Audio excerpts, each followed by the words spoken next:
नमस्कार मित्रों। एक सेठ और सेठानी रोज सत्संग में जाते थे। सेठ जी ने घर में पिंजरे में एक तोता पाला हुआ था।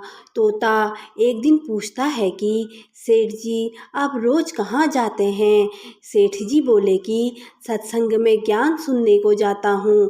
तोता कहता है, सेठ जी, संत महात्मा से एक बात पूछना कि मैं आज़ाद कब होऊंगा? सेठ जी सत्संग खत्म होने के बाद संत से पूछते हैं कि महाराज, हमारे घर में जो तोता है उसने पूछा है कि वह आज़ाद कब होगा। संत जी ऐसा सुनते ही बेहोश होकर गिर जाते हैं। सेठ जी संत की हालत देख चुपचाप वहाँ से निकल जाते हैं। घर आते ही तोता सेठ जी से पूछता है कि सेठ जी, संत ने क्या कहा? सेठ जी कहते हैं कि तेरी किस्मत ही खराब है, जो तेरी आज़ादी का पूछते ही वह बेहोश हो गए। तोता कहता है, कोई बात नहीं सेठ जी, मैं सब समझ गया।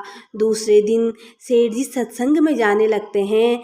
तब तोता पिंजरे में जानबूझकर बेहोश होकर गिर जाता है। सेठ जी उसे मरा हुआ मानकर जैसे ही उस पिंजरे से बाहर निकालते हैं तो वह उड़ जाता है। सत्संग जाते ही संत सेठ जी को पूछते हैं कि कल आप उस तोते के बारे में पूछ रहे थे ना, अब वह कहाँ है?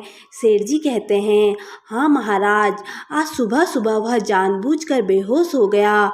मैंने देखा कि वह मर गया है, इसलिए मैंने उसे जैसे ही बाहर निकाला तो वह उड़ गया।